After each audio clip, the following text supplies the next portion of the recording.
이 시간 우리 주제표 회복 캠페인 같이 하겠습니다. 주여 이제 회복하게 하소서. 예배를 회복하겠습니다.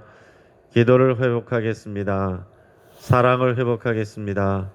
가정을 회복하겠습니다. 사명을 회복하겠습니다. 아멘. 우리 시편 50편 23절 우리 세 번 같이 하겠습니다. 시작. 감사로 제사를 드리는 자가 나를 영화롭게 하나니 그의 행위를 옳게 하는 자에게 내가 하나님의 구원을 보이리라. 감사로 제사를 드리는 자가 나를 영화롭게 하나니 그의 행위를 옳게 하는 자에게 내가 하나님의 구원을 보이리라. 감사로 제사를 드리는 자가 나를 영화롭게 하나니 그의 행위를 옳게 하는 자에게 내가 하나님의 구원을 보이리라. 아멘. 하나님께서 오늘 우리에게 주시는 말씀은 사사기 11장 1절에서 11절까지 말씀입니다.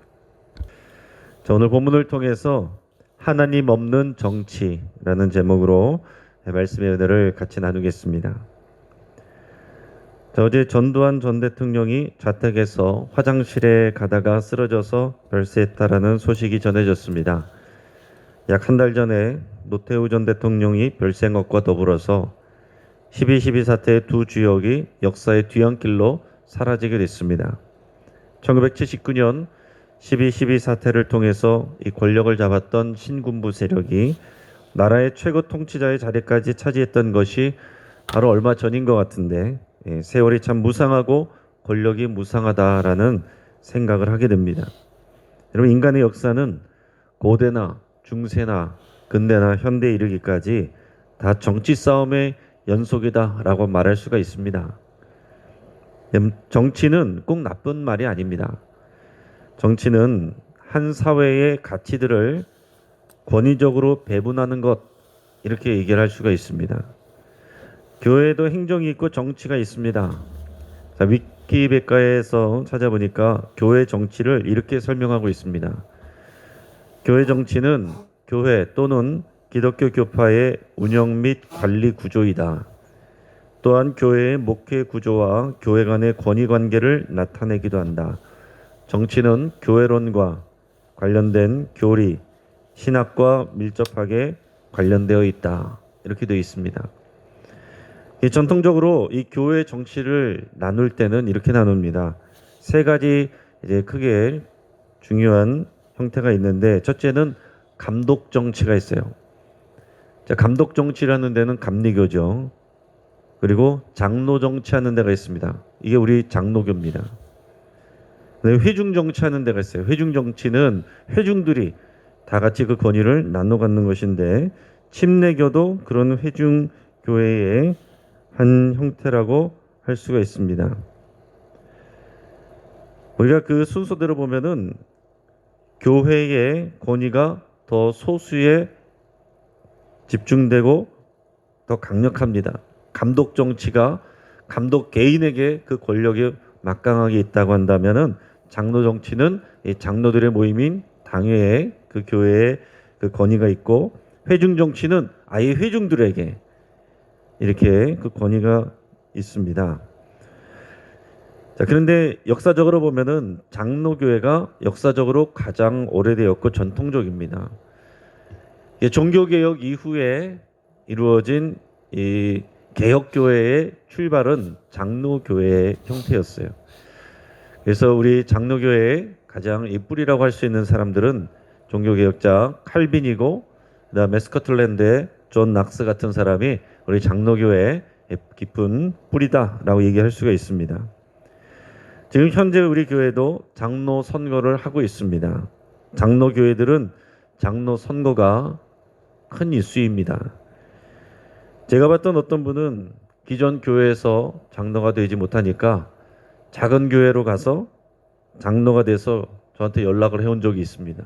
말도 없이 교회에서 사라졌는데 어느 날 연락을 해서 본인이 장로라고 이렇게 소개를 하면서 연락을 해왔었습니다. 근데 얘기를 나눠보면 신앙의 기본기가 안 돼 있어요. 그러니까 그분에게는 그야말로 장로란 것이 감투였던 것입니다. 그 이후로 연락은 하지 않습니다. 여러분, 직분이라는 것은 교회를 섬기기 위한 직제이지 신앙생활의 목표가 아닙니다. 분명한 신앙 안에서 사명으로 감당하는 직분은 하나님을 영화롭게 하고 교회를 이롭게 합니다. 하지만 신앙을 떠난 직분, 하나님 없는 정치는 사람들에게 상처를 남기고 분열하게 만듭니다. 한마디로 말하면 하나님과의 언약 관계 안에서 그 분명한 신앙이 없으면 교회도 정치 노름하는 정치판으로 변질될 수밖에 없습니다.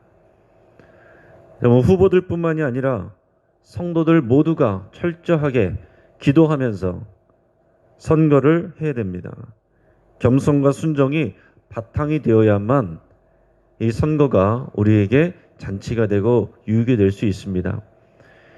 이제 이 선거 기간에 특별히 우리 중직자 여러분들 기도 열심히 하실 수 있기를 바라고 기도의 자리에 나올 수 있기를 바랍니다.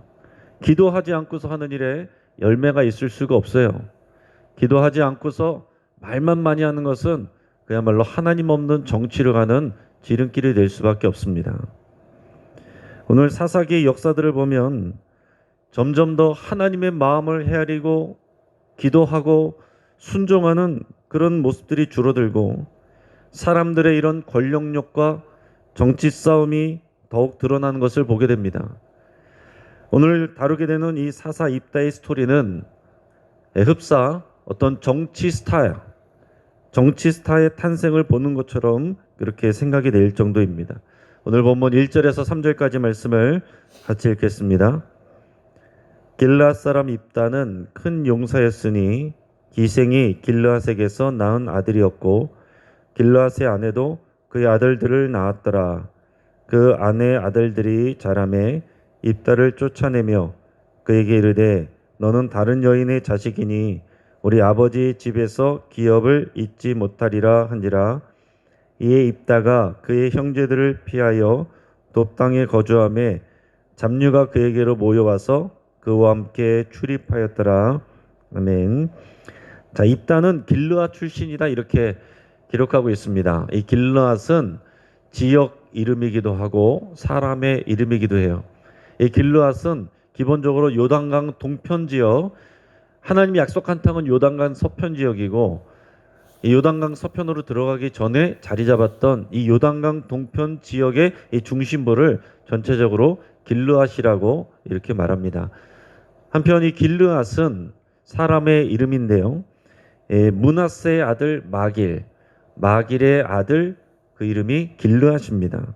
근데 오늘 입다는 바로 그 길르앗이 기생에게서 난 아들이다 이렇게 소개하고 있어요. 그럼 앞에서 기드온의 아들 아비멜렉은 첩이 낳은 아들이었습니다. 그게 서자였는데 입다는 기생의 아들이었어요. 그의 출생 자체가 그의 평탄치 않은 삶을 예상할 수 있게 합니다. 하지만 그는 큰 용사라고 불렸습니다. 처음부터 그런 것은 아니었겠지만은 시간이 가면서 점점 더 전쟁에 능한 큰 용사가 되었습니다. 자, 그렇게 된 데는 그의 아버지의 친아들들, 그의 이제 배다른 형제들, 그들로부터 받은 차별이 한 몫을 했습니다. 자, 입다는 길르앗이 맨 먼저 낳은 장자예요. 친아들들은 그 다음에 태어났지만은 친아들들은 정식 아내에게서 정실에게서 태어난 자녀들이고 입다는 기생이 낳은 아들이기 때문에 이 친아들들이 이 입다를 굉장히 견제했습니다. 그리고 차별하고 그들이 무시했어요. 그래서 집과 고향에서 입다가 쫓겨나게 됩니다. 그의 친아들들이 그의 출신 성분을 이유로 너는 정실의 그런 우리 아버지 어머니의 자녀가 아니고 기생의 아들이니까 이 집안에서 당신이 받을 기업이 없다. 유산은 없다. 그래서 쫓아내버렸습니다. 그는 할 수 없이 형제들을 피해서 도비라는 땅에 거주하였는데 오늘 성경에 보니까 잡류가 그에게로 모여와서 출입하였다라고 되어 있습니다. 자, 앞에서 보면 아비멜렉이라는 사람이 나왔는데 아비멜렉이 방탕하고 경박한 자들을 사서 이런 표현이 나왔어요. 근데 오늘 여기서 나오는 잡류들이 입다에게 모였다라고 했는데 다 같은 그런 무리들입니다. 쉽게 말해서 이 동네 건달 무리들이 이제 입다에게 몰려들었다라는 거예요. 그러니까 큰 조직이 됐어요. 시간이 지나면서 점차 큰 조직이 됐습니다. 그러니까 사람들이 더 이상 입다를 무시할 수 있는 그런 상황이 안 됐습니다. 큰 세력이 됐어요. 자, 그런데 그 당시에 이제 암몬 족속이 이스라엘을 공격해 와서 지금 대치 중에 있었습니다.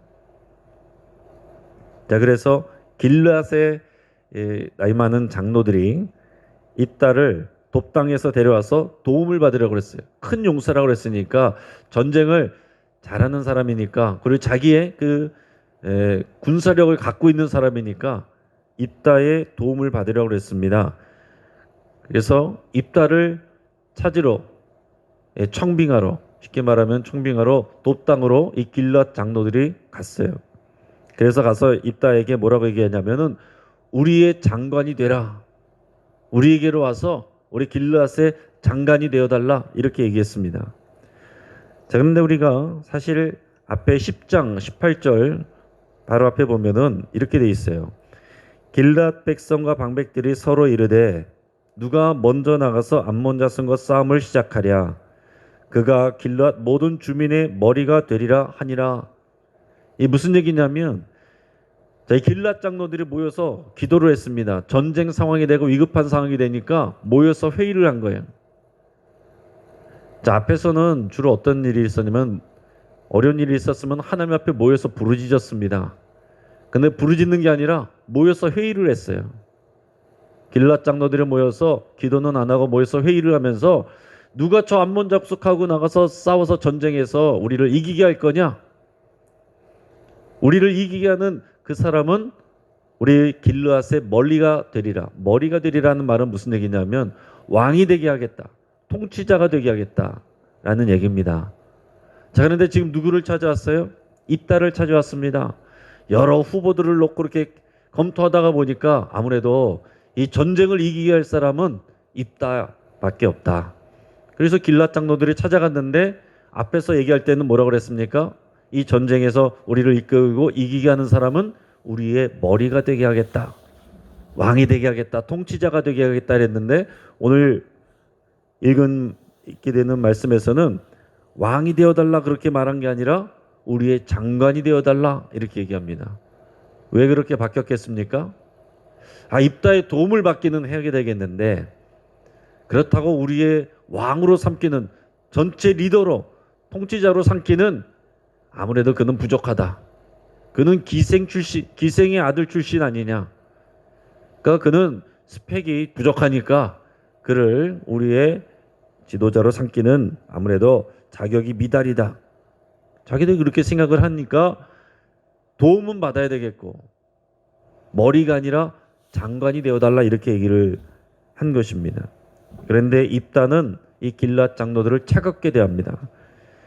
자신이 형제들로부터 차별당하고 마을에서 쫓겨날 때 이 장로들이 하나도 어떤 바르게 판결을 해주거나 도와준 적도 없는데 침묵했었는데 그래놓고 이제 와서 자기들이 어려움을 당한다고 우리에게 자신에게 와서 도와달라고 하니 입다가 도와준다고 하겠습니까?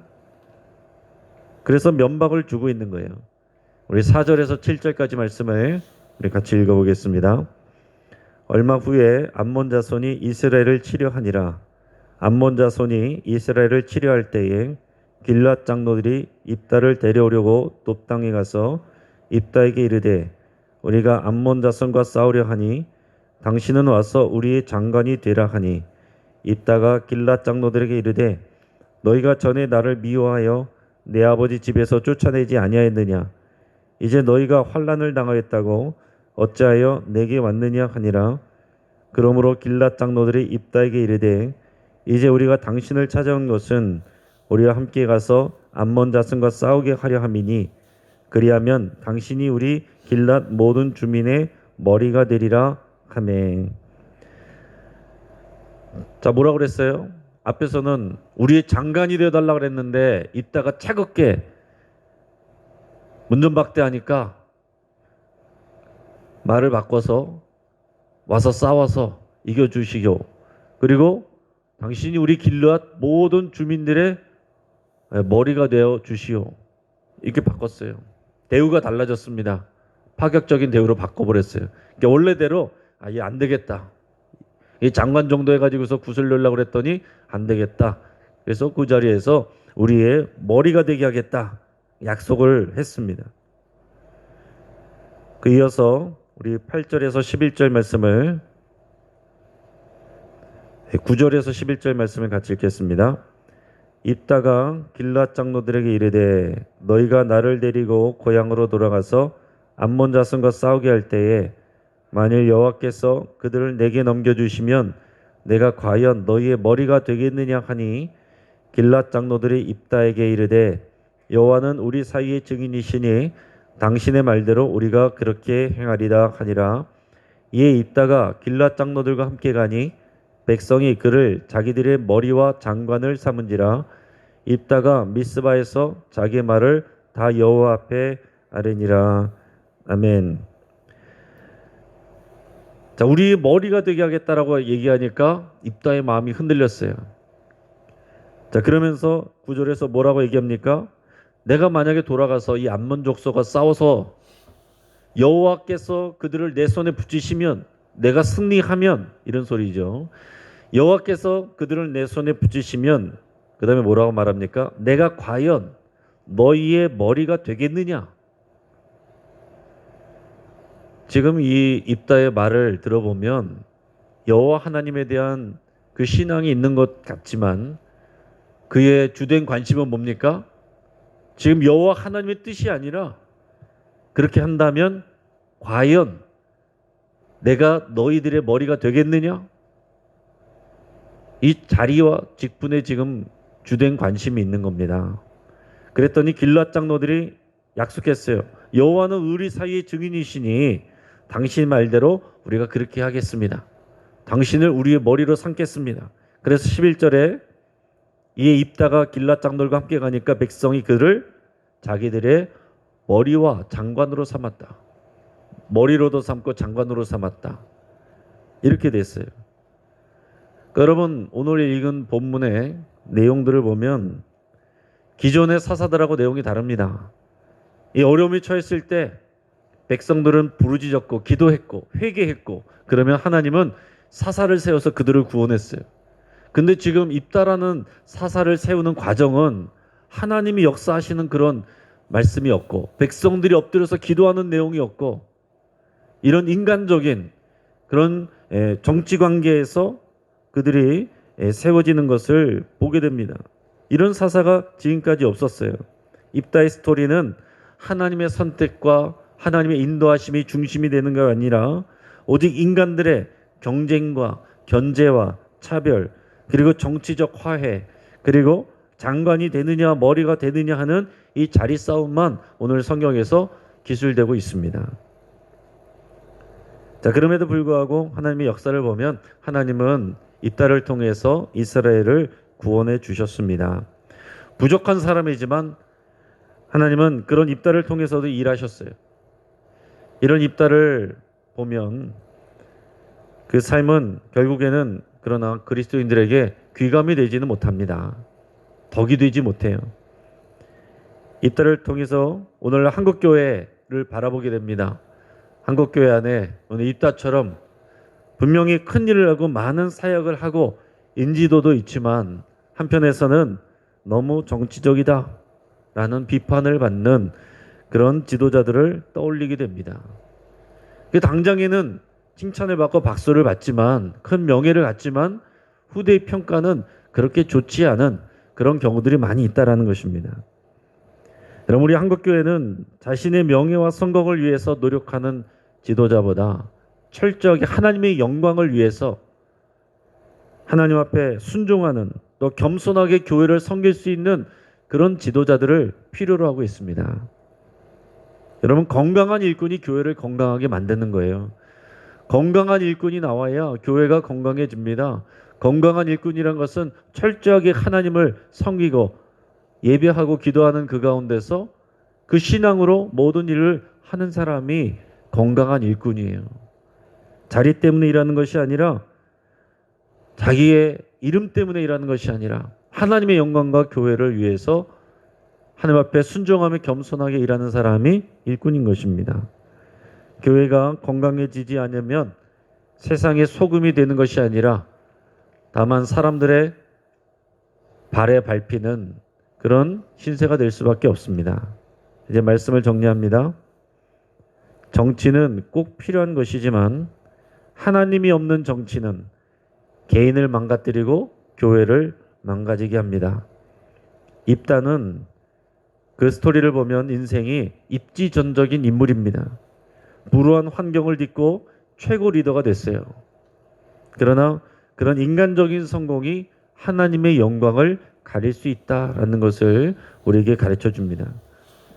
입다의 출신 성분을 이유로 차별했던 그의 형제들, 또 하나님의 뜻을 물어보지 않고 회의만을 통해서 입다를 장관으로 삼으려다가 머리로 삼은 길르앗 장로들, 하나님의 뜻과 영광보다는 자신의 성공과 직분에 관심을 가졌던 입다의 모습, 이 모습들은 오늘날 한국 교회를 보여준다라고 생각이 듭니다. 여러분, 나는 어떠한가 여러분 각자 자신에게 적용할 수 있기를 바랍니다. 저와 여러분이 건강해져야, 저와 여러분이 하나님의 말씀 앞에 바르게 서야, 그리스도 안에서 십자가에서 이미 죽었다라고 고백하고 자기 부인이 되어야, 저와 여러분이 죽어야 교회가 살고 하나님의 영광이 드러납니다. 같이 한번 기도하겠습니다. 오늘 말씀을 붙잡고 함께 기도하겠습니다. 철저하게 하나님께 순종하고 겸손하게 교회를 섬기는 일꾼이 되기로 여러분 각자가 결단할 수 있길 바랍니다. 누구를 말하고 누구를 평가하는 것이 아니라 내 자신을 말씀 위에 세우시기를 바랍니다. 내가 정치적으로 머리를 굴리고 수를 쓰는 시도들을 십자가에 못 박기로 결단할 수 있기를 바랍니다. 그리고 모든 일에 우리 기도를 앞서지 않고 성령을 앞서지 않고 말씀을 앞서지 않기로 우리가 결단하면서 우리 영신교회가 모든 일에 하나님 앞에서 철저하게 낮아지고 기도하면서 하나님의 뜻을 구하는 우리 교회가 될 수 있기를 간절히 기도하겠습니다. 우리 가정의 회복을 위해서 기도할 때 우리 사랑하는 가족들이 입지전적인 그런 영웅이 되는 것을 꿈꾸는 것이 아니라 하나님께 귀하게 쓰임받는 일꾼이 되기를 위해서 여러분 그렇게 기도할 수 있길 바랍니다. 그런 성공 스토리를 꿈꾸다가 현실의 벽에 부딪히니까 지금 20, 30대가 자살을 시도하는 사람들이 그렇게 많아진다는 거 아니겠습니까? 여러분, 교회를 다니지만 이 믿음이 우리 사랑하는 자녀들과 가족들의 심령 가운데 뿌리박지 아니하면 그런 세상의 물결에 휩쓸려 갈 수밖에 없습니다. 우리 교회 장로 선거를 위해서 함께 기도하겠습니다. 우리 6명의 후보자들이 철저히 하나님 앞에 믿음으로 설 수 있도록 위해서 기도하고, 우리 모든 성도들이 기도하며 감당할 수 있기를 위해서 기도하겠습니다. 기도하지 않고 회의만 할 때 인간적인 일들이 일어나는 것처럼 우리가 이번 선거를 철저하게 기도하며 살 수 있기를 위해서 함께 기도하고, 특별히 모든 중직자들은 기도의 자리에 나와서 간절히 기도하고 부르짖으며 이번 선거를 준비할 수 있도록 여러분 그렇게 함께 기도하겠습니다. 장례를 위해서 기도하겠습니다. 우리 나정자 집사님의 친정부 되시는 임갑순 성도님이 하나님의 부르심을 받았습니다. 오늘 오후 5시에 입관 예배, 내일 오전 10시 30분에 발인 예배 예정입니다. 이 가정에 또 하나님의 은혜와 위로가 부어지고 믿음으로 우뚝 서게 되는 그런 역사 있게 해달라고 위해서 같이 기도하겠습니다. 오늘 또 수요 예배를 위해서 함께 기도하고, 또 우리 한국교회, 우리 당회와 노회와 총회, 교단 연합 모임들을 위해서 함께 기도하겠습니다. 우리 자리 다툼하는 그런 모임이 아니라 철저하게 하나님의 몸인 교회가 될 수 있도록, 정치 집단이 아니라 주의 몸인 교회와 일꾼이 될 수 있도록 우리 함께 간절한 마음으로 기도하겠습니다. 우리 주여 한번 부르짖고 하나님 앞에 함께 기도합니다. 주여